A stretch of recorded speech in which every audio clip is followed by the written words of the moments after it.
All right, folks, welcome back to Mike and Maurice's Mind Escape. We have episode number 218 tonight. We're going to be discussing, this will actually be part 4.3 of Mysteries and Metaphysics, and we'll be discussing ancient Greece and the evolution of, from the megalithic sites of Mycenae all the way to the Greek temples. So we did do, I think, an episode on this as part of our Ancient Greece series, which we didn't finish, and we'll get back to that probably at some point here in the near future.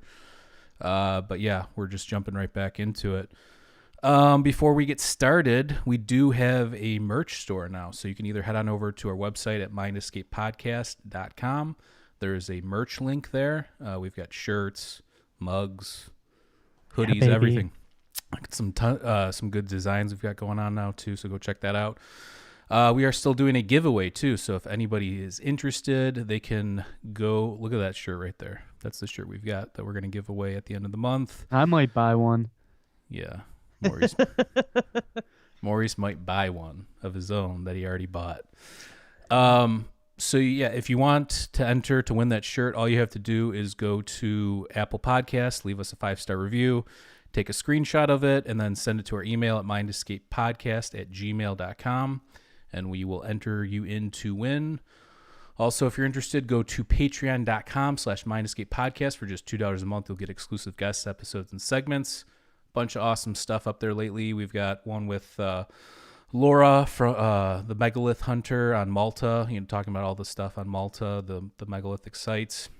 I put one up there with Rick Strassman. We've got one with our continuation of our What Was Soma episode with Matthew Clark. Who else? Laird Scranton. I just recently put one up there. I mean, we've got tons of good stuff, and there's tons of ones that we've done over the last few years as well, so go check that out. Also, before we get started, head on over to indrasweb.org. This is a social media platform we created to connect open minds. It is not in the App Store yet, but if you're interested, it is a platform. You can go on there, set up a profile, and start speculating, hypothesizing, theorizing, all that wonderful stuff. And yeah, how are you, Maurice? I'm doing well. How are you, my man? I'm doing good. Also, just a side note, my wife and I will be expecting our first child soon, so we're going to pre-record a bunch of episodes for the next couple of months. We'll just slowly trickle them out. So if we're not live for a little bit, that's why. We got to make a sure baby on board. There is baby merch too in the merch store, so go check that out. And yeah, tonight we are going to do a slideshow episode. So if you're listening on one of the audio platforms and you haven't already, please check out our YouTube channel, subscribe, leave us a like. We really appreciate that. And yeah, if you are watching, here we go. All right. That's a little tease here. I've got the Giza Plateau, but we're really going to be talking about ancient Greece. Yeah. Here's some terminology just before we get started. Acropolis, it's a site, city, or settlement built on top of elevated ground.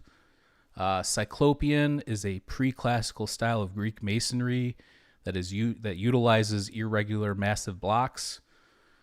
Within the Greek architecture pantheon, you have Doric, Ionic, and Corinthian styles, which are orders of classical Greek architecture.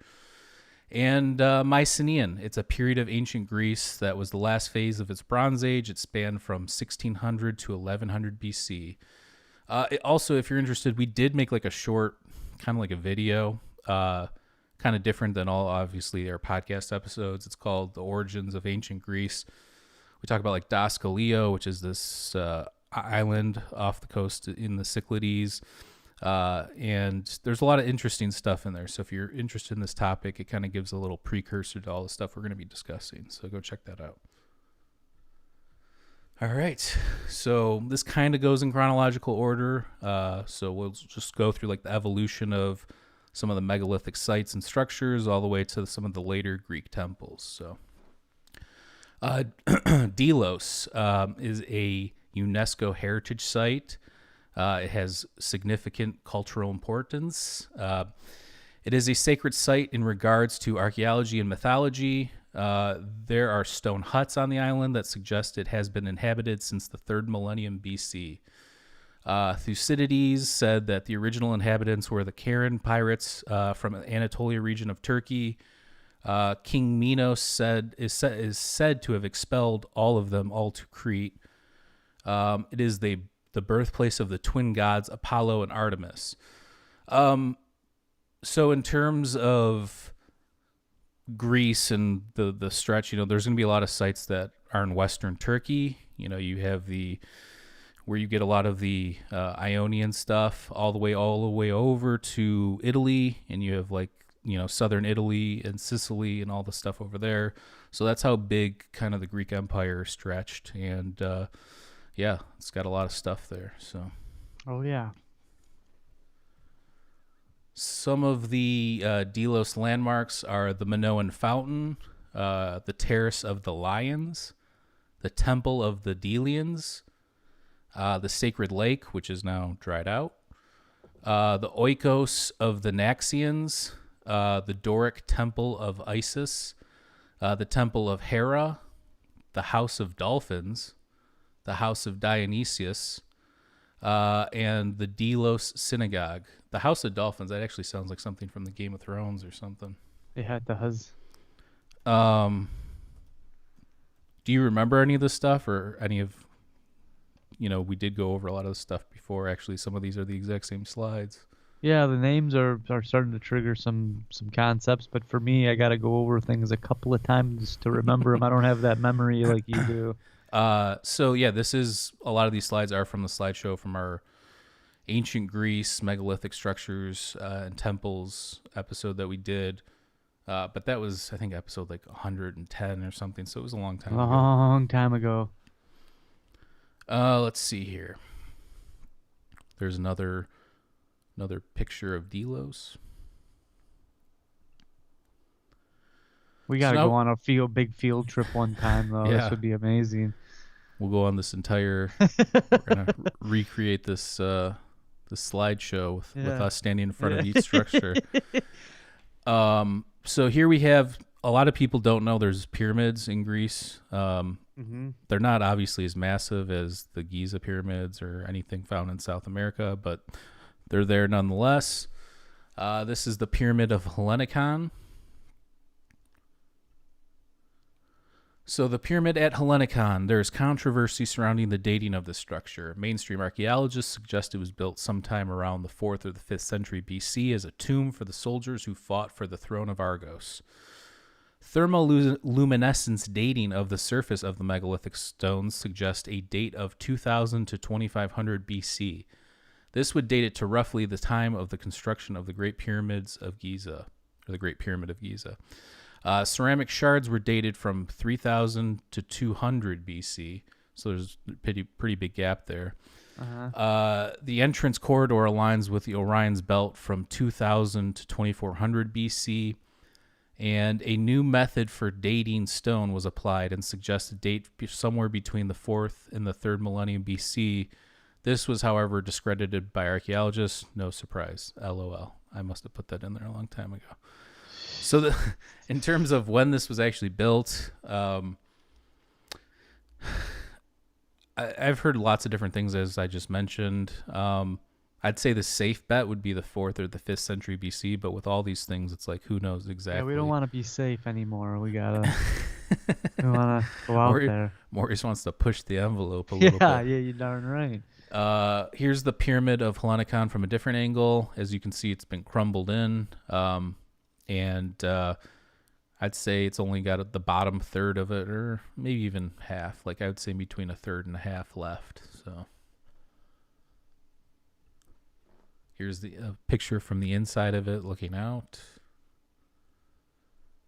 Again, if you are listening, this is a slideshow episode, so please check us out on YouTube. However, I will try and make it as interesting as possible if you are listening. Mm-hmm. Okay, now we move on. Here's the Dragon House at Mount Oachee.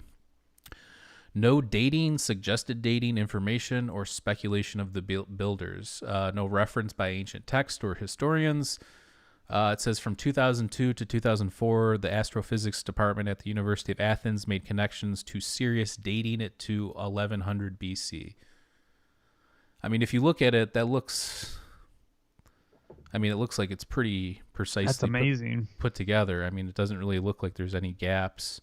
I can't really tell if there's any mortar in between those blocks or if they're just so tightly put together. It's hard to tell. But they do look perfectly put together, almost like somebody was playing Tetris. Oh, yeah. All right. Now we get to Mycenae, the Mycenaean sites of Mycenae and Tyrons. The Mycenaean period of ancient Greece was the last phase of its Bronze Age. It spanned from 1600 to 1100 BC. Mycenae was the major fixture of Greek civilization. It was the first advanced civilization of Greece's mainland. In roughly 1350 BC, the citadel at Mycenae had an estimated population of 30,000 people. Mycenae is an acropolis site at 900 feet above sea level. There are traces of Neolithic activity at Mycenae. In Greek mythology, Mycenae was founded by Perseus, which that's pretty interesting. Tyron's golden years, which is the other site from this time period. The Tyron's golden years were from 1200 to 1400 BC. Tyron's has Cyclopean tunnels and masonry. Heinrich Schliemann excavated the site. Ancient traditions say Cyclops built the walls since he was a giant and he's the only one that could lift those stones. Obviously, we know humans did it, but that's interesting. Maybe there was just some guy named Cyclops, just some massive guy. Yeah, this is like the like the mountain. The old comics skits we've been writing. This is the Megaron Foundation at Mycenae. As you can see, there's just a bunch of foundations and rubble there. So pretty interesting, but not really much to look at. Or actually, what if Cyclops was like an organization, of the best builders, and they thought it was one guy's well, I name? know there's some speculation too. When they found woolly mammoth skulls, it looks like there's one big eye hole in front of their skull. So there was speculation that might have been like a person's skull, but obviously we know mastodons and woolly mammoths and stuff were just... Well, that's obviously been embedded into their psyche, because that's like what Hercules, he fights the Cyclops. Well, and you also have to go think about ancient Greece too. I think a lot of speculation on some of these gods. They found hippo bones and certain bones, and I think that some of the speculation on what these gods were and who they were based on finding some of these weird bones and not necessarily putting two and two together in terms of these were animals and not something else. Right. So, I mean, we've talked about the whole entheogen psychedelic component too, on the idea of metaphysics and gods and stuff too. But I think it's fun to, that's a good speculate on other aspects as well. So here we have the Royal Graves Circle A. It's from the 16th century BC. This is at Mycenae. Let's see here. So you can see it's that main. It almost looks like a pool foundation or something. Yeah. Let's see here. This is one of the more interesting ones. I like this. The Lion's Gate, or the Lion Gate. It's the main entrance to the Citadel of Mycenae. It was built in 1250 BC.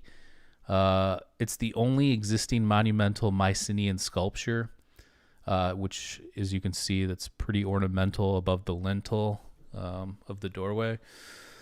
The megalithic Cyclopean masonry kind of goes around there, as you can see. That doesn't look as crude as other Cyclopean walls, though. It looks like it's a little bit more... they fit it together a little bit better. The lion sculpture resembles imagery found at Knossos, which would be one of the Minoan sites. So that's kind of interesting. And there is obviously speculation that the Minoans might have been, along with obviously the Mycenaeans, were the precursor to Greek civilization.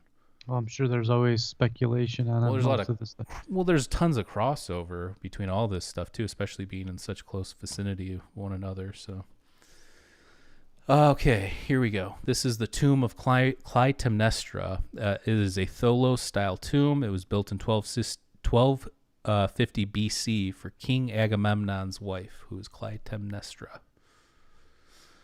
So the interesting thing there is you can see, here I'll go back. See the lion gate sculpture there at top of the lintel, that triangular shape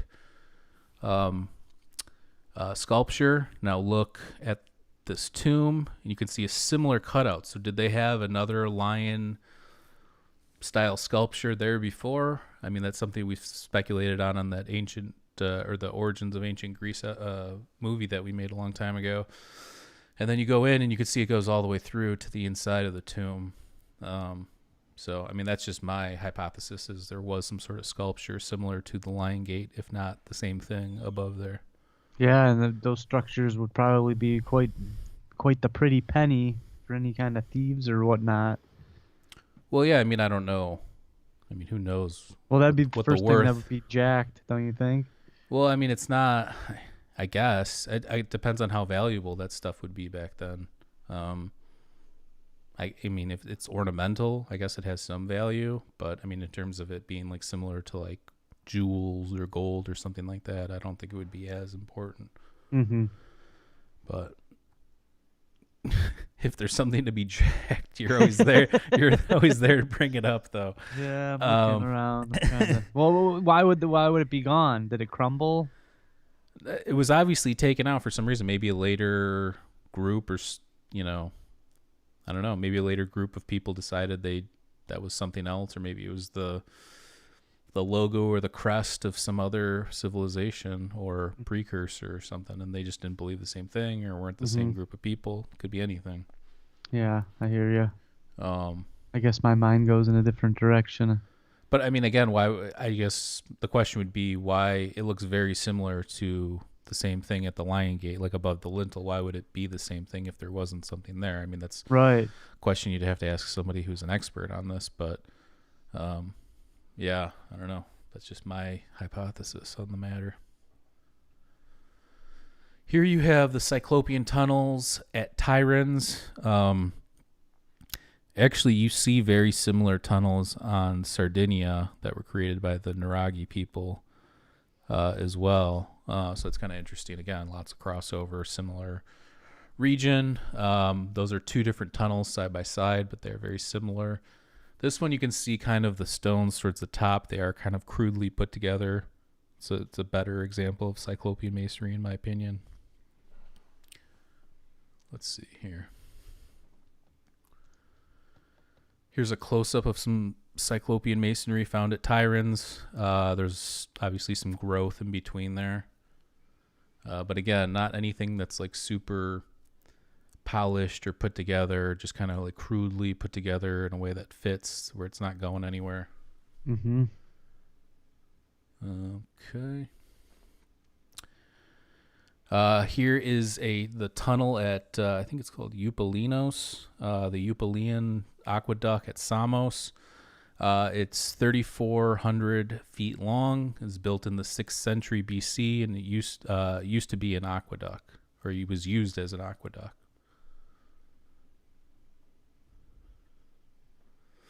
Okay, so now we make the crossover. So we were at some of the older, more megalithic stuff found in ancient Greece.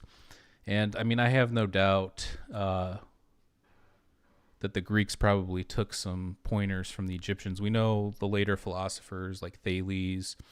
You've got Thales, Plato, Socrates. All these people actually went to ancient Egypt at different points and learned from the Egyptians. But I bet you even previous to that, there was people going there and probably getting pointers. Maybe, that's where those pyramids came from, or getting ideas like that. I don't know.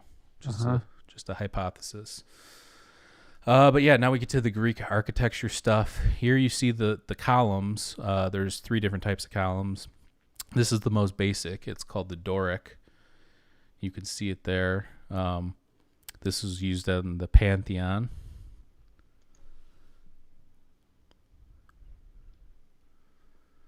Then you have the Ionic, which you see those little like curly cues on each side. They curl in.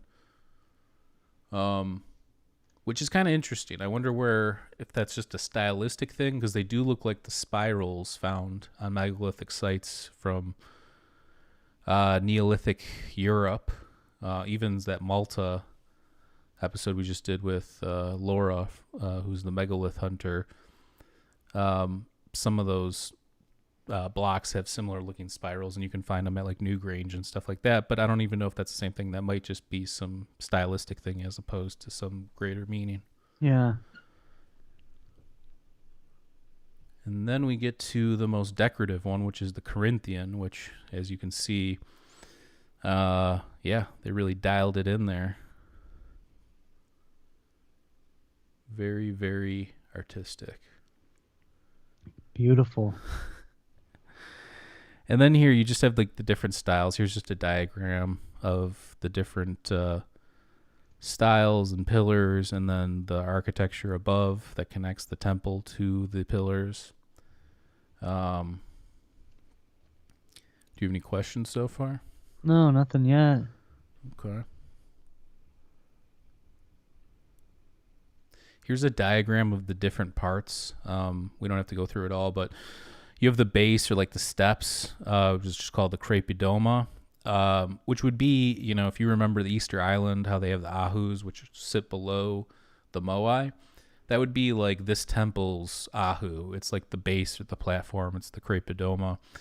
And then you have the columns, and then above the column you have the Capitol, and then it goes up, and then on the left or the other side you have the diagram pointing to those three vertical bars, which would be the triglyphs. And at the top you have those the tympanons. So I mean, it's just some interesting stuff. It's just interesting to know what these things are called, and they're actually a thing, and they're found at a lot of these sites. I don't think people go to Greece, or I'm sure there's a lot of people that studied like art history or stuff like that, but if you didn't, I don't think a lot of people necessarily think about these things in that manner. Okay. The Acropolis of Athens. The Acropolis of Athens is the most famous and historic Acropolis in Greece. There is evidence that the people have been living there since the 4th millennium BC.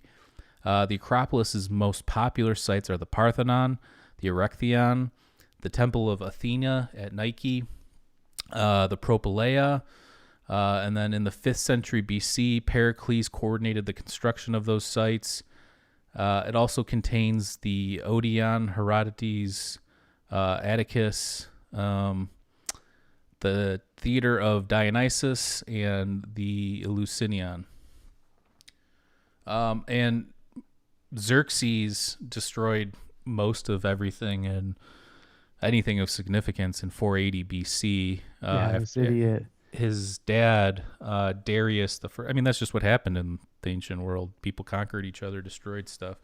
Darius the First, I think, won some battles, and then he died. And then Xerxes in 480 actually devied out the punishment. And I mean, I think that obviously 300's kind of fiction for the most part, but there was a group that fought off people on that Thermopylae pass, and that was real. So I mean, there is certain parts to that. I think that there is some truth. But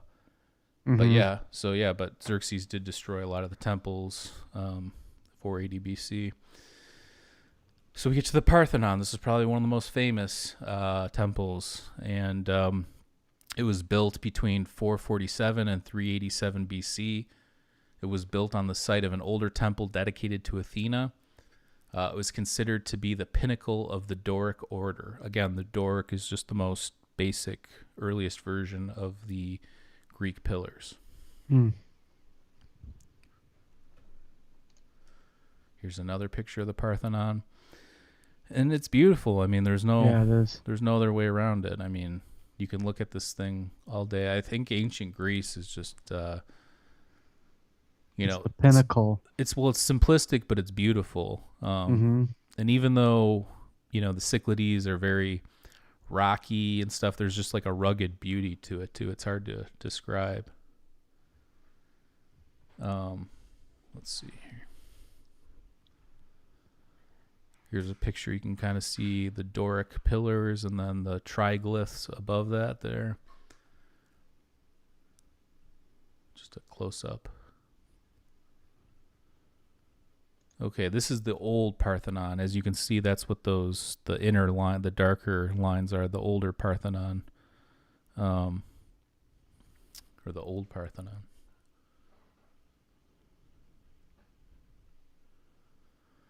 Here's a picture, an older picture of a guy sitting on some of the foundation blocks. So you can look at those pictures and be like, oh, that's big. But then when you see that guy sit on the base of one of those blocks, you're like, oh, wow, those are pretty big. Yeah. There's some speculation, again, that some of the sites were built on older spots, which is like a common theme in the ancient world, that some of these megalithic structures were actually built on top of other previous megalithic structures or bases or something like that. So here you can kind of see like what a diagram of like the foundation and the base of it, how it cuts down like that, and how it's it's structured under there. That's some serious effort when. Yeah. I mean, it's amazing, but back then, I mean, most of the effort, the architecture, the just the people putting in that much time into this stuff. It's not like they probably had that much more to do with their time, but it is impressive. Mm-hmm. So this is called like Persian Rubble. This is what stuff that was left over from Xerxes coming through and destroying everything in 480 BC. So the Old Temple of Athena, it was built between 525 and 500 BC, located on the Acropolis in Athens. It was destroyed by Xerxes again in 480 BC. Below is a picture of the ruins in front of the Erechtheion. So you can see the foundations there in the front. Any questions so far, Maurice? You've been kind of quiet for a Mike and Maurice episode. I'm just taking it all in. He's actually learning something here. Yeah. Although I have to watch this 3 times. We gotta send you to. We gotta have to send you to Greece to start taking some real pictures. I know that a couple of these are a little dated. No, a lot of them are dated. So again, an older picture just to get a perspective on the size of these things. Here's kind of like an artistic, I guess, picture or painting. I don't even know what you call it. Composition of what the old Acropolis used to look like. Yeah, again, we don't really know how accurate this thing is, but... You have the Erechtheion here. Depiction of it. And then here you have how everything used to be set up. So all the way to the right, you have the early Temple of Athena, which is restored. You have the Erechtheion in the middle. And then it goes down there. You can see the slope. Here's just a different diagram and overhead view of the area, the old Temple of Athena.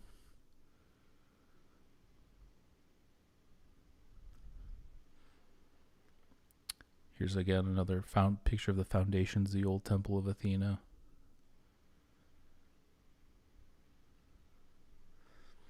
Okay, so the Temple of Athena, Nike on the Acropolis, it was built on an older site from the cult of Athena at Nike, and it had occupied during the 6th century BC. It was destroyed by Xerxes in 480. Again, he destroyed most of Athens and other sites too.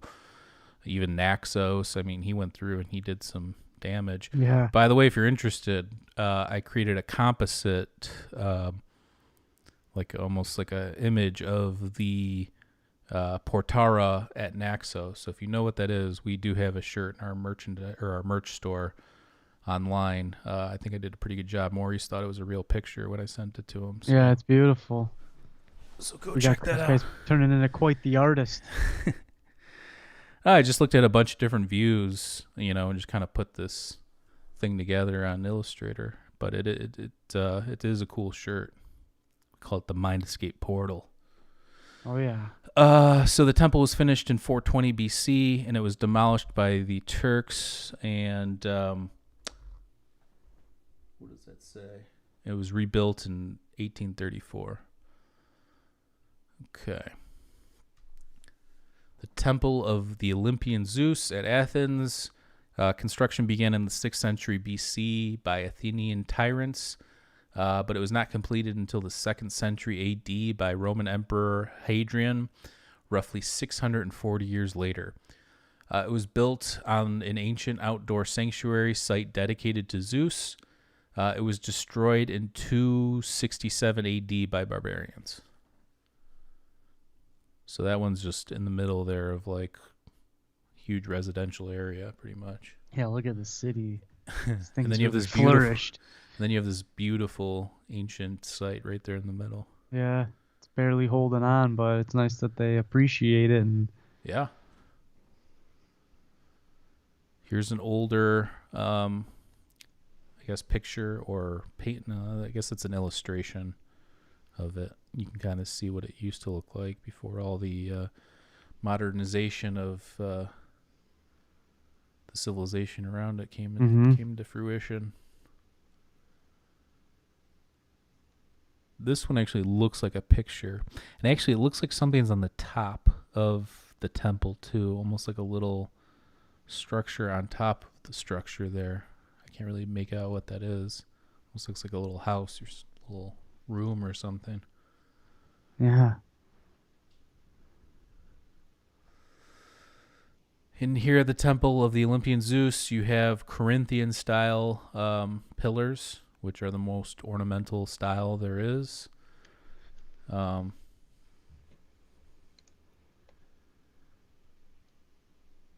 see here. The Temple of Athena Polius at Priene. It was built between 350 and 330 BC by Pythias. It was of the Ionic order. It was located on the Ionian coast, which is modern-day Turkey. Pythias had a major influence on later generations. So like the Ionian coast, again, that's where you see some of the earliest pre-Socratic philosophers. You had two different early schools, which would be the Ionian and the Eleatic. The Eleatic was from Italy, and the Ionian was from Western Turkey. The Temple of Apollo at Didyma. The Temple of Apollo at Didyma was built on the site of two previous sacred temples to Apollo. In 334 BC, the Milesians started building the greatest temple ever constructed. It was built but never finished. Didyma means twin and is located on the Ionian coast.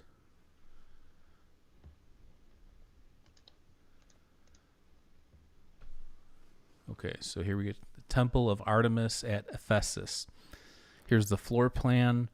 The temple was built around 800 BC. It was completely rebuilt twice after a flood in the 7th century BC and an act of arson in 356 BC by Herostratus.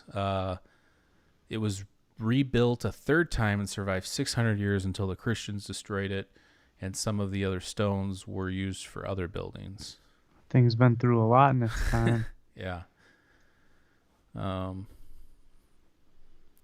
Yeah, I mean, the Christians came through and did, Alaric the Visigoth came through and destroyed Eleusis, and that was pretty much the end of the Lucinian Mysteries, so. Yeah. Bye-bye, guy. Way to ruin the only psychedelic tradition from, surviving out of that area of Greece and the Mediterranean there, so. Thank you.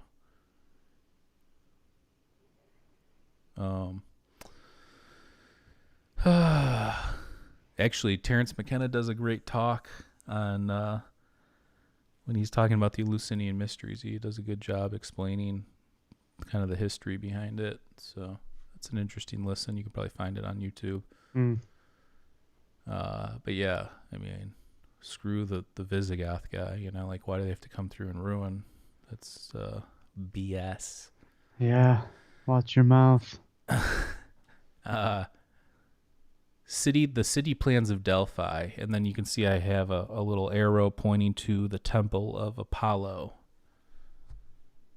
So as you can see, there's some gods that, you know, obviously Zeus, one of the major gods, Apollo, one of the major gods, Athena, major goddess. I mean, you have some of these reoccurring names, obviously, that these were the important figures in ancient Greece. Any questions so far? No, sir. Let's see here. Here's the theater at Delphi, which is beautiful. Look at that scenery in the background. It was built in the 4th century BC. It was remodeled a few times, and specifically it was remodeled in 160 BC. It was also worked on for Nero's visit to Greece. So the Roman Emperor Nero, it was kind of, made more beautiful for Nero, apparently. Is that thing on heavy lockdown, or can a band rent it out? What do you mean, like live at Pompeii or something? Kinda, yeah. I mean, I don't know. That's a good question. You probably could do. I mean, I don't know. I should. That's say. amazing. Yeah, it's probably on lockdown. I don't think. Yeah. Well, I mean, why would they let you do that? I Right. mean, I don't think they'd let Pink Floyd do that again if they wanted to. Probably not. But that thing makes the gorge look like the view of my backyard. If anybody doesn't know what he's talking about, it's the Gorge Amphitheater in Washington, which has a beautiful backdrop. Might be the best. You should go there. Take some nice pics. Yeah, I would like to get out there. It's just it's not close. So. I mean, you were kind of out that way when you went hiking those times in Oregon. Yeah. You should have made a stop.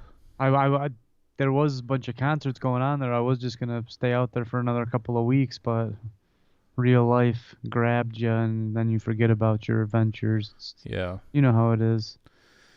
Yeah, I mean, I don't know. You bogged down in the monotony of the everyday. Yeah. Sounds like a depressing song. I mean, let's continue here. All right. The Temple of Poseidon at Cape Tsunion. It was built in roughly 440 BC. This is an artistic rendering of the temple. It was one of the main monuments built during the Golden Age of Athens. There were originally 34 columns, and 15 columns still stand to this day. The columns are of the Doric order. They were 20 feet high, carved out of white marble. The original temple that was there was most likely destroyed by Xerxes I in his invasion of Greece. So again, another reoccurring theme. Xerxes destroyed a lot of the good stuff. Yes, he did. But, I mean, that's just what happens. We need to get a soundbite from the 300 movie. Xerxes! Yeah, I mean, it's tough. It's a tough one. Well, it's I mean, but that again, it's just history. Like, that's just what, you know, you can't say, oh, screw this guy, because he's just doing his thing. You know, he's protecting his people. He's creating his empire. Mm-hmm. As much as we look down upon it to this day, that's just kind of what was happening back then. And I mean, the Greeks did the same thing to other people. You know, Well, Alexander the Great did it to a ton of people. You know, it just happened throughout the ancient world like that. What's the saying? Whoever wins the wars writes the history. Something like that. I mean, well, we'll just keep it moving here. Well, there's a lot of truth to that. It shows right there. You win the war, they destroy all of their history, and then they're there to write the new age. The Temple of Afaya or Afia. It was built roughly 500 BC on top of an older temple that was built in 570 BC and was destroyed by a fire in 510 BC. Yeah. There may have been an even older temple there in the 7th century BC. Numerous female figurines have been found at the site, suggesting cult activity and a connection to the Minoans. so you have these recurring themes with this too. So you have Xerxes, who destroyed a lot of it, either Xerxes, fire, or earthquakes. Or water. Yeah, I mean, it could have been water. I mean, you have volcanic activity on Santorini. I think it was at 1600 BC. So yeah, there's some of that stuff, but I'd say it's either Xerxes, fire, or earthquakes, or seismic activity. I mean, those were the major. Xerxes is at the top. It's Maurice's favorite. I'm gonna get we're gonna make a new shirt for our merch store. It's Maurice holding up his fist, and it just says Xerxes. So have you seen 300? Because they scream his name like 100 times. And it's been a while. Yeah, but that's the only thing I remember from the movie is them screaming Xerxes. Yeah. Let's see here. All right, now we get to the Temple of Apollo at Epicurus at Basai. It was built in the late 5th century BC. It may have been designed by Ictinus, who was the architect of the Parthenon. Ictinus. It was built on the site of a smaller temple, which was aligned to the north. Most Greek temples were set on an east-west axis, so that's kind of interesting that they did it that way. The temple was the first to use the Corinthian capital. The temple was dedicated to Apollo the Helper, and the exterior columns were of the Doric order, and the interior columns were Ionic. So they must have implemented Corinthian somewhere in there, but it sounds like there was different layers that had different orders. So maybe it was something that like evolved over time. Maybe started when they were doing the Doric order stuff, and they continued building all the way till they were making Corinthian stuff. So let's see here. The Temple of Apollo at Basai, I don't know how you pronounce that, is covered due to the deteriorating condition of the pillars and structure. The temple is unique in that it has 3 classical orders of ancient Greek architecture. Due to the fact that it is in the rural area, it may have been protected from conversion or destruction by the Christians. Let's see here. Okay, so this is kind of what the T-shirt I was talking about. I used like 4 pictures, and this was actually one of them when I was designing that shirt. So the Temple of Apollo at Naxos. The temple was never finished, but began building around 530 BC. Ligdamus was the tyrant of Naxos who had overly ambitious construction plans. The portara, which is the lintel of the temple, is all that you see that stands. So like just the doorway stands. That's pretty much what you're seeing there. Mm-hmm. The lintel is decorative, horizontal, ornamental structure that's found over doorways, portals, and fireplaces. In 524 BC, Ligdamus was overthrown by the Spartan army. And portara just means big door or gateway. Like there's a bunch of different translations I found for portara, but I like to think of it as a portal.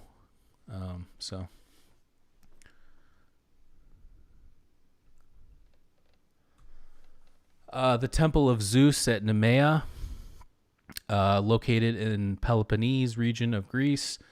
It was built in 330 BC on the site of an earlier temple from the 6th century BC that burned down. Again, fires, Xerxes, earthquakes. Yeah. That's going to be a shirt. Xerxes, fires, earthquakes. What's going to get us next? We're just going to make a million shirts. There's just going to be a billion shirts in the merch store. Can't go wrong. Some of the blocks were used to build the foundation of the replacement temple. 3 of the columns from the temple have never fallen. One of the last great Doric temples. All right.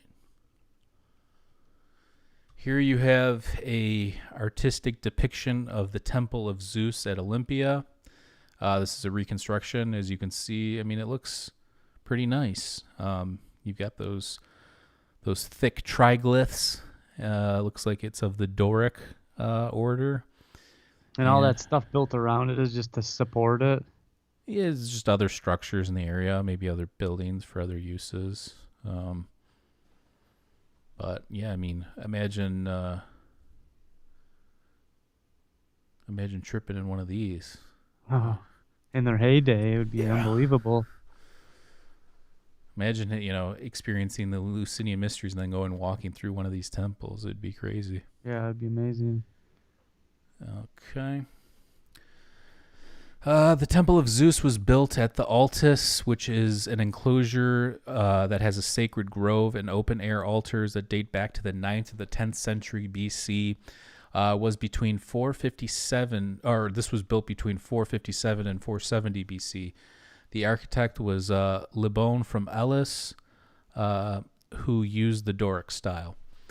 There is a debate whether it was destroyed by major earthquakes in 522 or 551 AD, or whether it was intentionally destroyed or possibly even flooded. There you go. There's your flood by Claudius, or Claudius. I don't know how you pronounce it. River or tsunami.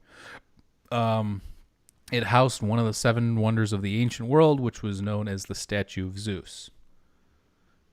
And here I've got an artistic depiction of the Statue of Zeus. We did do. Actually, I thought that was one of our better episodes a long time ago. I don't know how it holds up now to where we are, but we did that 7 wonders of the ancient world. Yeah, it was sweet. I really liked that episode. That was actually one of your suggestions too. We had a good time. I had a good time researching that one, and I thought we did a good job. So if you're interested, I don't know what episode it is, but you can go back and look for that.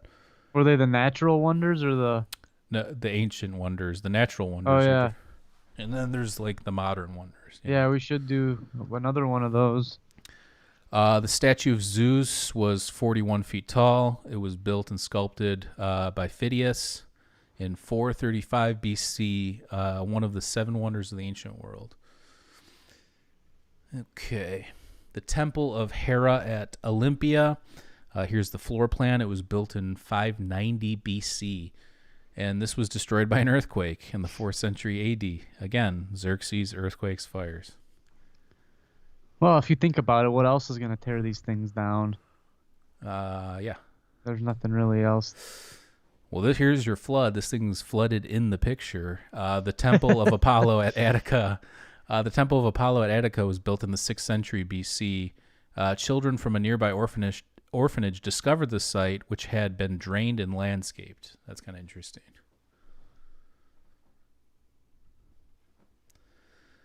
Okay. Here, this was a nice, a beautiful one here. The Temple of Hephaestus. Construction started in 449 BC, and it was not completed until 415 BC. According to historians, it took so long because funds and workers were redirected to the Parthenon. It was built with marble from local Mount Panteli and is in the Doric order. From the 7th century AD to the 1800s, it was used as a Greek Orthodox church. Imagine going to church in that thing. That'd be nice. Now we get to Eleusis, one of our favorite reoccurring topics on the show. Eleusis is a town in Attica, which was made famous for hosting the Lucinian Mysteries. The Lucinian Mysteries were held once a year, and that's actually false. I wrote that a long time, but it's twice a year. There's the lesser mysteries in the spring and the greater mysteries in the fall. And they were held, and once a year, people had to experience the greater mysteries, which was the one in the fall, at least once in their life. And they would be initiated into the mystery cults of Demeter or Kor. Eleusis is located on a fertile plain. There's evidence to suggest that Kekion or Kukion, there's people pronounce it different ways, was drank during the Lucinian Mysteries. And it was obviously a psychoactive concoction. Some, people have different takes on this, but some people say it contains ergot fungus, Claviceps purpurea, which is a precursor to LSD. Others have suggested that it could have been psilocybin or DMT. So you have the road to Eleusis. So you have Wasson and all those guys saying basically that it's LSA or the precursor to LSD. Now the problem with that is there's no. ergot fungus can create some pretty bad physiological effects. So they would have had to do something to take all like the toxins out of it that would have been toxic to people. So there's some speculation how they might have done that, but I have yet to see like an actual like scientific study or somebody even trying it, you know? So it's like, it's tough to but there is some physical evidence. I know, Brian Marescu's book, The Immortality Key, he went and found some sort of physical evidence in some of these chalices and pottery and stuff of this. So that's a possibility. We just had Matthew Clark on, who's written about this, and his, you know, we did a Patreon segment with him where he's discussing Lucinian Mysteries. His idea is that, and this is something I've thought about too, Peganum harmala, which would be your MAOI, and then you have phalaris grass, and you have a lot of other DMT-containing plants in that area. You do have, again, that Lucinian Mysteries talk that Terence McKenna gave, and he's might have suggested like mushrooms. I don't think it's that, but he talks about how there's a recipe, and there's 4 ingredients on the recipe, and one of them's water, and he suggests that the water is actually an ogum, which means something that can just be replaced with anything else. So there's that hypothesis. Look, mushrooms grow everywhere. DMT could have been a possibility. They grew wheat. So, I mean, the wheat makes sense in terms of the mythology too, which would be, you know, we've talked about the story of Demeter and Persephone. Persephone gets taken down into the underworld and then takes a bite of the pomegranate, I believe, before she comes back up. So she has to spend a third of the year in the underworld. So from spring to fall, she's you know, up in the regular world, and then for the winter she goes down. You know, that's the cycle of grain or harvest, and we know Claviceps purpurea grows on the harvest or the grain. So again, that makes sense from that, and from like an agrarian cult standpoint. Yeah. Here's a cave found at Eleusis, the Plutonian Caves. Again, here, I'll get to this. So the Eleusis Plutonian and the Lucinian Mysteries. The cave is in Eleusis, Greece. It was built in the 6th century BC at the northeast base of the Acropolis, where 2 caves are naturally formed in the rock face. The site is known for being associated with the Lucinian Mysteries and the cults of Demeter and Persephone. Persephone in Kore, who is the daughter of Zeus and Demeter, was abducted and taken to the underworld by Hades or Pluto, known by both names. Persephone then became queen of the underworld. She would return to the surface every spring. Persephone had to spend a third of the year in the underworld with Hades, eating some of the pomegranates. Again, she ate the pomegranate seeds. Persephone was the personification of the agrarian cycle. Her central myth served as the context for the sacred rites and rituals and regeneration, along with the rites known as the Apareta or the Unrepeatables, which were performed in the Telesterion. If you saw me, you know, earlier in the episode when I had that background, that's the Telesterion, so you can go back and check that out.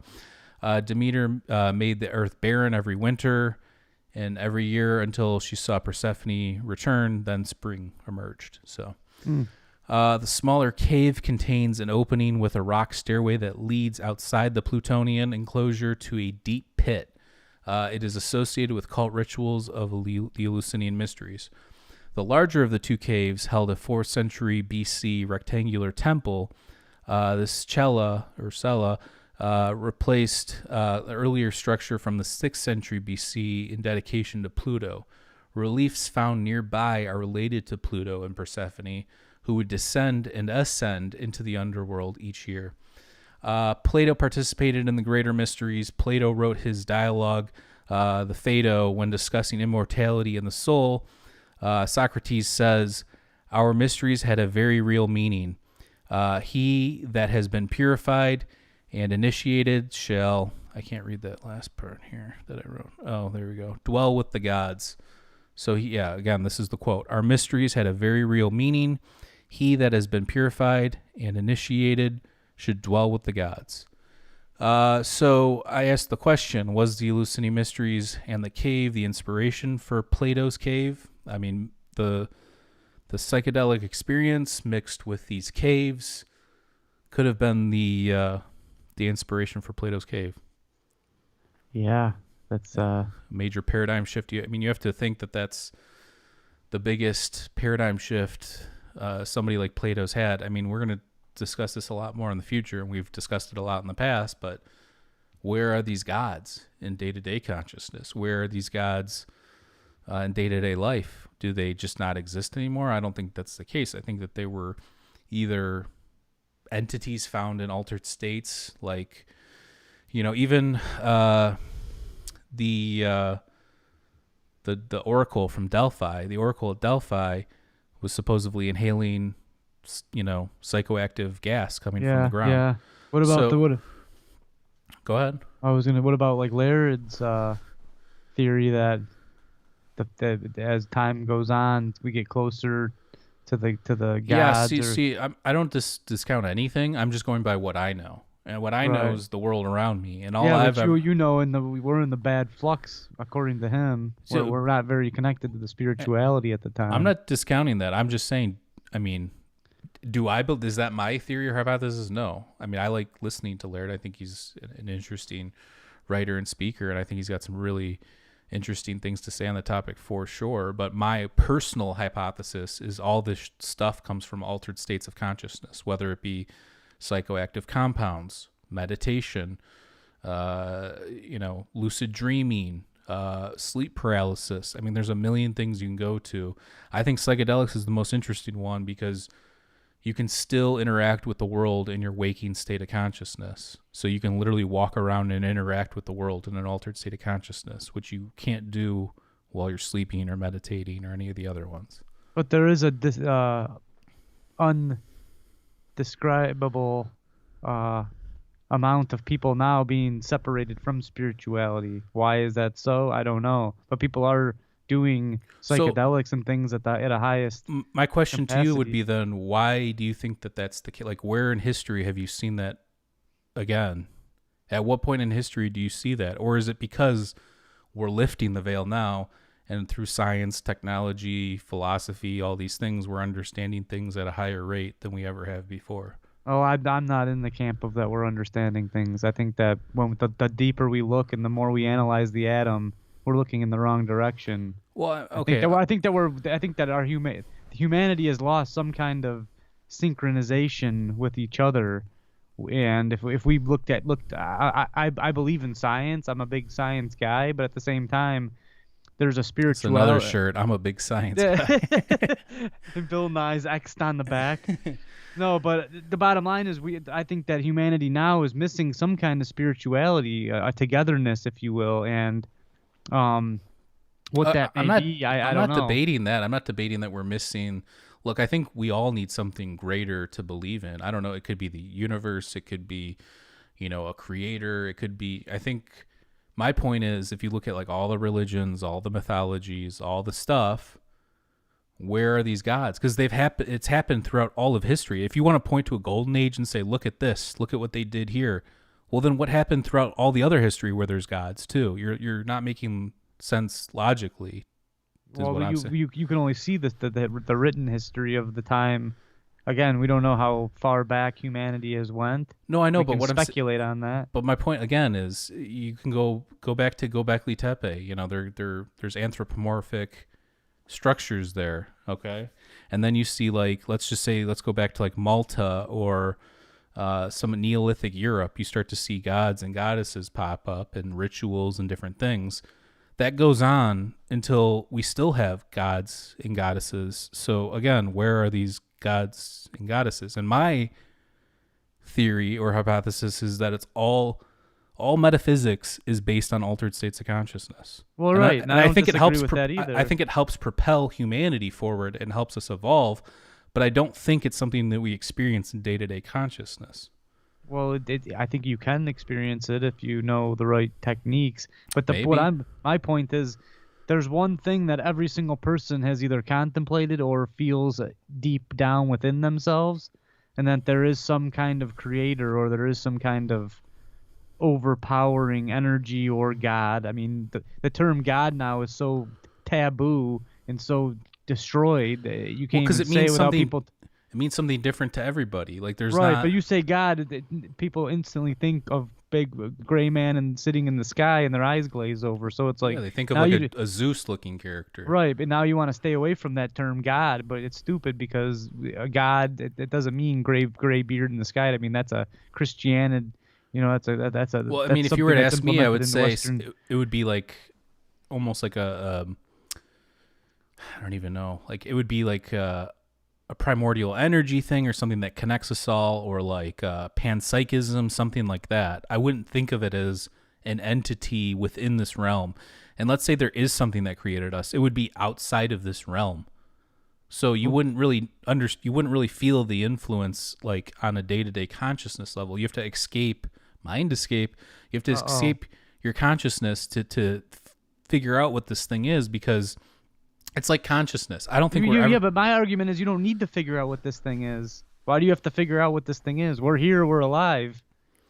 We didn't come out of thin air, so there must have been some kind of creation at some point in our evolution. Well, it depends on what you think. I mean, there's speculation that the universe came from a tiny particle that where'd that particle erupted come from, bro? Exactly. I mean, that's the argument. We could philosophize about this all night long. And I'm not talking about the banned particle. I think that you're not being honest with yourself when we're talking about gods and goddesses and stuff, in the sense that I don't know. Maybe I'm wrong, but I don't know anybody that even believes in those things that has had an actual like real encounter that you would be like, wow, that's crazy. Even we could point to like modern day UAP stuff. People, like there's videos of these things. So there's a little bit different when you're talking about things that you can't see or explain, and then things that you actually have data and sensory data on and stuff like that. So I guess I'm not arguing with you, because I've gone through my own spiritual awakening stuff, and I'm not trying to be critical, but I do want the truth. I do want answers, and I'm not just going to believe something just to believe it. I'm going to think critically and use logic and reason and try and get at some sort of answer. So my whole point is, again, I think all this stuff is just based on altered states of consciousness, and through those altered states of consciousness, we use our brains in different ways and come up with better ideas or more artistic and creative ideas. And I don't think that means that there's not anything else out there. I just don't think that you can achieve that on a day-to-day, daily grind basis. I mean, do you experience God when you're, riding your bike or taking on photos? What your definition of God it may be. If gods or goddesses. To me, God means a purpose in life. So yes, I do encounter that day to day, because I know my purpose. A lot of people don't have that purpose, and they think that life is a fruitless venture, if you will. But I don't know, and I could be wrong. I don't think you've ever entertained the idea that might not be the case, and there might not be anything else out there. And I don't think... because deep down in my gut, that's the feeling that I have. Okay, cool. Let me just get what I'm getting at here. We're getting a little heated here, and I like it. I like what's going on here, because this opens up some real dialogue. But when we're talking about these things, unless you've contemplated the idea that there is nothing, and I'm talking about really contemplated it, not like thought like, oh, what if this is it kind of a thing, but like really looked at it hard, I don't think you can say you're being truthful to yourself and truthful to the idea of truth, because you haven't even really entertained this idea. Whether you believe it or not, you haven't really entertained it, in my opinion. I've entertained the idea, but I think all the way back to the first particle, and I can't wrap my head around something coming out of nothing. Okay, and that's fair, and I'm that's all I'm trying to say, though, is until, I mean, is it Aristotle that said the sign of a truly intelligent person is somebody that can entertain an idea without believing it, or something along those lines? And I think that, for me, it's like I do a lot of thought experiments. I put myself in those positions, and I truly immerse myself in it. And that's why some days I think we're living, breathing magic. Some days I think that we're just really evolved, intelligent animals that can manipulate our environment. And then other days I think that there's way more to life, and we have to figure this out through symbols. Yeah, but why even if we are living, breathing magic, why can't we be the animal thing too? Why can't it be a combination of all of them? Oh, I mean, it's life is magical in itself. I'm not saying that. I'm just saying in terms of like us being, I think what I mean is most people think as humans is we are different from the animal Well, and plant kingdom. that's something that's been implemented into religion that's been so skewed because of man wants religion to support. Well, that that's he's where I the would ultimate. agree. I don't know about all that. I mean, when you go backpacking and you hang out with the animals, or you're with the rivers and the streams and the ants and all that stuff, you become aware that if you think you're different than the birds, then you're a fool, kind of thing. It doesn't mean that you can't find purpose and live your life. But... So that's where I would agree with you, where in terms of like these like golden ages and things like that, I think that because of technology and we're becoming more and more separated with each other through technology, like meaning that it's going to be less face-to-face, more through Skype or text or phone or whatever, maybe even something weird in the future that we don't even know about yet. But my point is, I would agree with you that that's taking us away from the knowledge that we had of our connection to nature and the things that we know about the earth and the sky and the night sky and things of that nature. So I would agree with you that we're losing that. But I would, again, make the argument that even if you were tapped into that, I mean, when I'm in nature, and I'm not often in nature anymore, but when we go camping or hiking or whatever, I do feel some sort of calmness and peace and serenity that I don't feel in day-to-day consciousness. It is like an altered state of consciousness. So again, well, they've implemented that into new therapies and whatnot. As we see these new psychedelics, like psilocybin and some forms of MDMA being introduced to helping people, now nature is definitely proving itself within the scientific world. Not that we need it to have that label, but people want that label to be able to say, okay, I'm going to take some psilocybin to help with my depression because now doctors are saying that. I get that. It gives it some certification or gives it some validity. You know what I mean? Right. But I think we've known that all along. And my whole point is for us as a civilization to rise to the next whatever, we need to join and we need to be spiritual. And whatever that means, spirituality to me means that's a problem. We need to all accept each other. Let me tell you why that's a problem. It's the same thing as saying God. There is no one. You can't join with people when everybody has a different idea of what that thing is. Well, I think that's a problem too. I'm not Joe religion where it's like you have to believe my religion or it's my way or the highway. I think there's a interlining thread that sews a lot of these religions together. It's all the nitty gritty bull crap that separates us and makes us want to kill each other and start wars over this kind of stuff. If we can look past that. No, I don't think it's an easy task. Obviously, we've been fighting each other. I agree with that, but you're not answering the questions. Where are these gods and goddesses? There is no god or goddess. Well, but that's what the ancient people are saying. That's what some of these religions are saying. That was my whole point of this whole thing is, I think that all that stuff is based off in metaphysics and all that stuff is based on altered states of consciousness. I didn't want to say it, bro. The vibrations. It's going to be, next picture is going to be me arm wrestling Maurice, and it's going to say, give in. No, but what you're saying, I think we might be arguing part of the same point with your altered state of consciousness. That's an altered vibrational state. And when your frequency's tuned into something different, then you can rise to the next level. And that's where I think the spirituality will come into play. Forget religion, forget gods and goddesses. Because to me, the vibration... Mr. Vibrations. I'm going to put some sunglasses on that Let Maurice Speak t-shirt. It's just going to be some Ray-Bans on that face. Call me Brian Wilson because I'm living some vibrations here. It's just going to be called Mr. Vibrations. Yeah.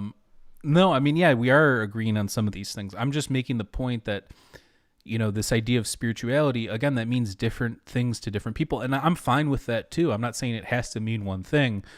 But if you think that people are going to all get on one page, I don't think that's going to happen unless you don't think that's possible to have everybody at sooner or later down the road. You would need everybody to just agree that everybody's got a different point of view on it, and everybody would have to respect each other's points of view on it. Have you seen that happen on the internet? Because I haven't. Well, I'm not talking about them, but for me, when I get into an argument with, let's say, you or my girlfriend or anybody, I like to take a step back and go, look. First of all, the truth probably lies somewhere in the middle, and we've talked about this on other episodes. So I take a step back. It's like, I see it this way. Let me try and understand the way that she's seeing it. if more people started to take this approach, but not to blow smoke up my butt, but I think that I'm more of an elevated person than 50%, maybe 75% So of the people out there. you're already putting yourself above others. That's not very spiritual of you. I'm using it to prove Yeah. a point. I'm not going to go on to Facebook. First of all, the people that are putting people down for creating art in any capacity are usually the people that don't create anything to begin with. Don't you agree? Yeah, let's get off this though, because this is going All right. in a completely different direction. Well, than- we could go down this rabbit hole all day long, but well, we to- could to keep sum talking up- about what we're talking about, but I'm saying when you start talking about, apps and creativity. And No, stuff, you're talking about the people on the internet that are putting people down. I'm trying to compare it to No, that. I'm saying that when you talk to people about spirituality, everybody's got their own idea. Therefore, people will always debate and argue and have dialogue. I mean, dialogues would be civil, and that should be what happens. But usually, you see it devolve into fighting and name calling and all sorts of things. So, my whole point is we would need to get to a place where everybody's personal spirituality is what's respected, and it doesn't matter about believing in one way truth or one truth, because let's be honest, there might not be some objective truth. There might be objective truth in terms of the material world and what is or isn't and things like that, but in terms of like the mind and philosophy of the mind and how your mind works and cognitive biases and things like that, we might not all be able to arrive at the same thing anyways. So Right, but like my truth might not be your truth, but that's what my point was to sum this up is if you can step back and look at it like that and accept people, it's almost exciting to see. I like that aspect of other people. It's like you don't agree with me and you don't see it my way. That's cool to me. That's exciting. I'm not going to fight you over it. No, I agree. When I'm we were not in high talking school, about- we used to have kids that we would I'm get not- into straight up arguments about religion. It's like, why don't you can think your way, I'm going to think my way, but I like some of the stuff that your religion has. I like some stuff that these other religions have.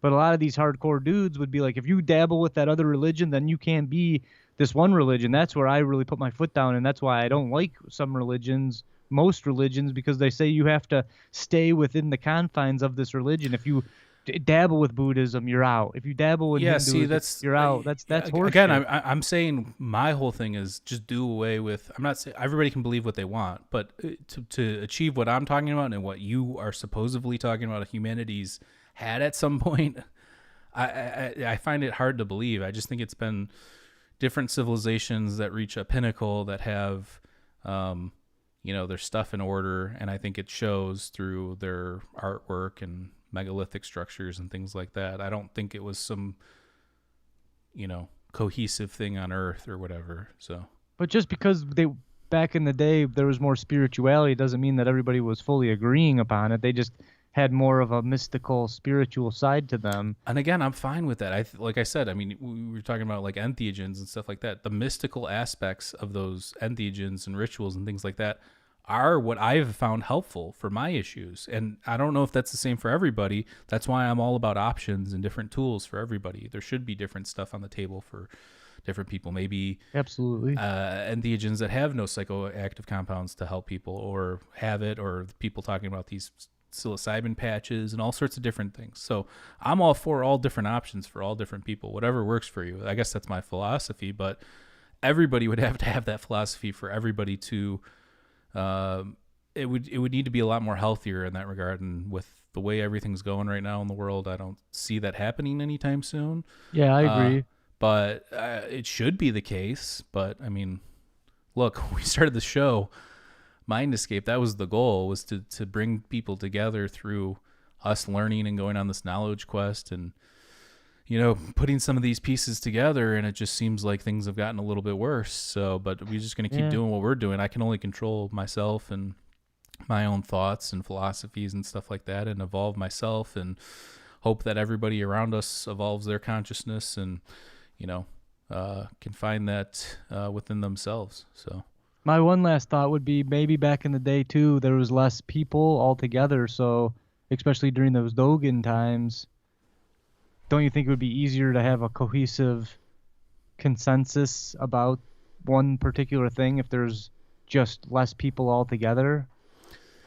Yeah. I mean, if you have less people, yeah, and back in the day, you had some wise people that I have no doubt were able to convince other people that they were either right or on to something. And now, you have Dunning-Kruger effect run amok on the internet. Everybody can look up anything and everybody thinks they're an expert. So I think that that's one of the problems that we see now is we're not looking to wise people for answers because everybody thinks they're the wise person because of the internet. So well, I'll tell you one thing. When social media went down the other day for a little bit, I was praying. I was like, if this stays gone, this could be the best thing ever.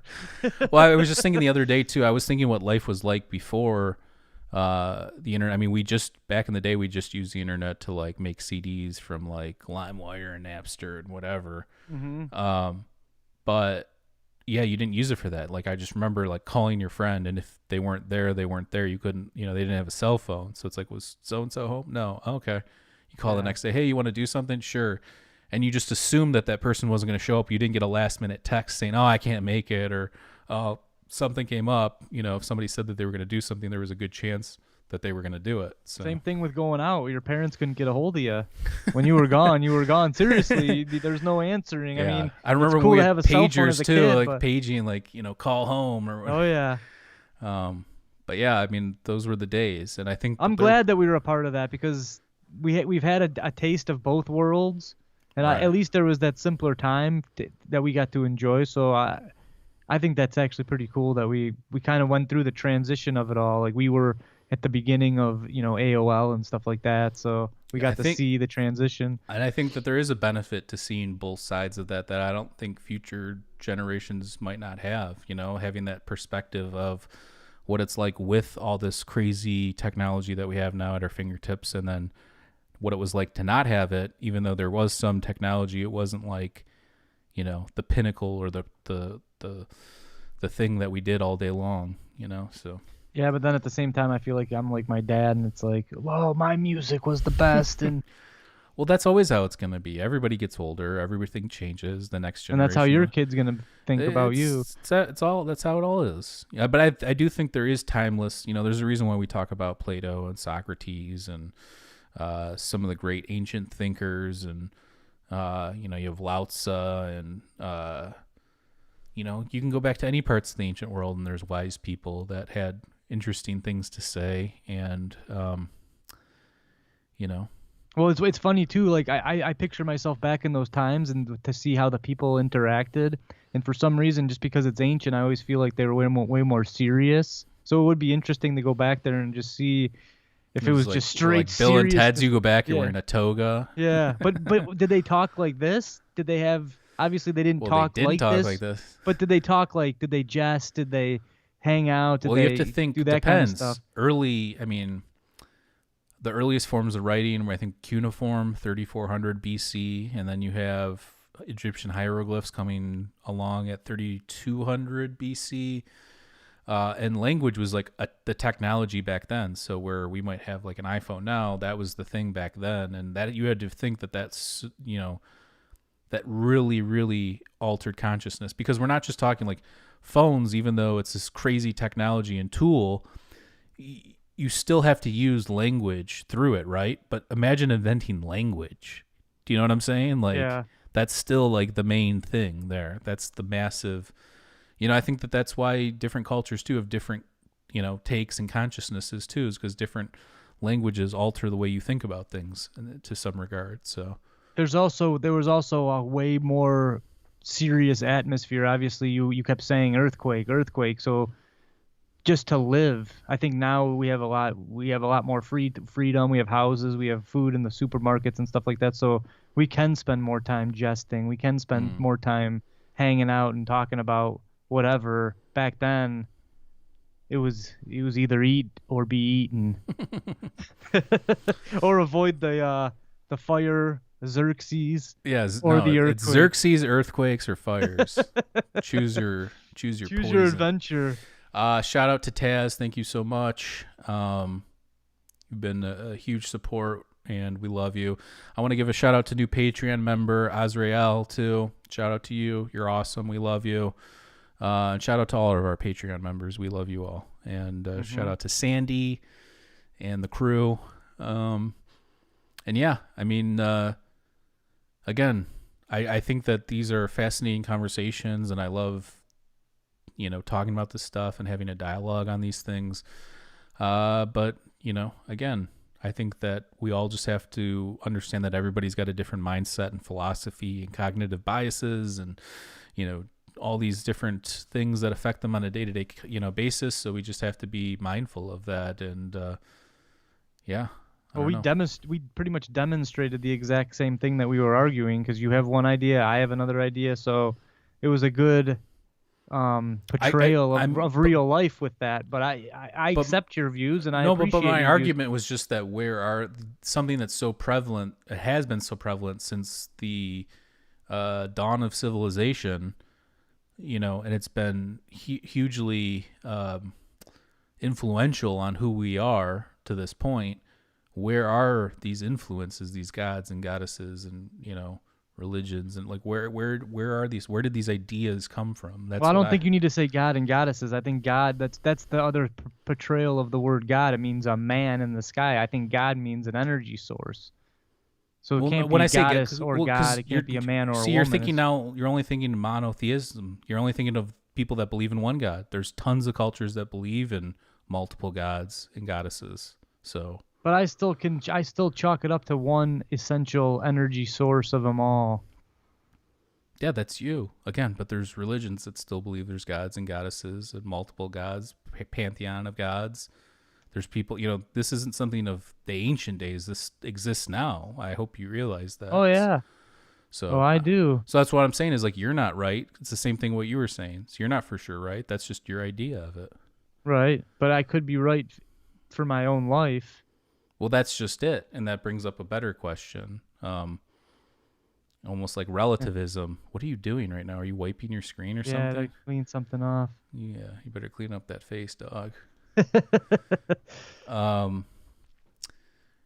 So yeah, again, that's what it comes down to, in my opinion. I'm just asking the questions here because I'm interested, and I would like to know what people think. I mean, if somebody's got a different take on this conversation or debate, leave us a comment down below, or find us on Discord or Twitter. So. Mm-hmm. But yeah, let's wrap it up there. Actually, before we wrap it up, I just want to get your take.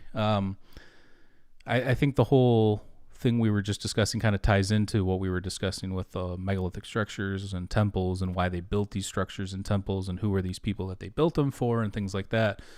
I guess my take has really evolved since then. While we've definitely had more of an alternative mindset coming into this podcast, I think I've definitely found some sort of middle ground where I like some academic takes, some, in the middle takes, some alternative takes. It just depends on the topic. But I think until you have the basis of what we actually know through science and archaeology and anthropology, and then you mix that with, some of the alternative stuff to find the blind spots within those fields, I don't think you can truly say that you have a full perspective or truth on these topics. So, I mean, science is always going to science, and alternative is always going to alternative. You just got to find if you're actually after truth, you can't just, put all your eggs in any of those baskets. You have the science is right until it's wrong, and it's proven itself wrong over and over. It's not wrong. It just evolves. That's the picture at that moment. It can be wrong too. People could put forth something that's wrong, and then it gets debunked later on by other scientists, or the timeline gets pushed back, or they find new evidence for something else, or it's like Göbekli Tepe was like a massive paradigm shift, because the previous oldest stuff was like the cave in Malta that's 5,000 years old, or those tombs in France that are like 5,000 years old. Like those were the oldest things previous to that, and those are 5,000 years after Göbekli Tepe. So I don't know. That's just, and the other idea I think about sometimes is, are we the gods? Were there just humans that were exemplary humans in some capacity, or had some sort of creativity, or were excellent at something that they did, where they were just immortalized? That's a good point, because we immortalize a lot of these people in our society right now.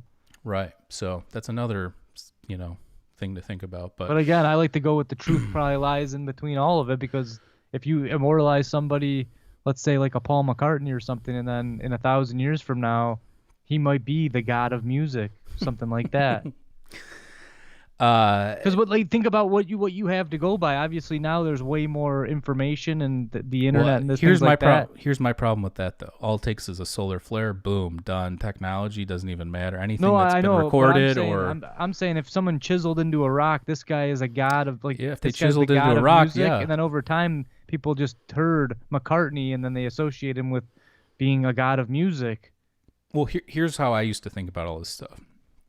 I used to just think they were building temples based on the myths, and I used to not even really think about where those myths came from. But you look at like the history of ancient Greece, and you have the mythology, and you have like Homer and all that stuff, and then you have Thales, who's the first philosopher, come along, and he says, no, there's an actual natural explanation for this, you know? Mm-hmm.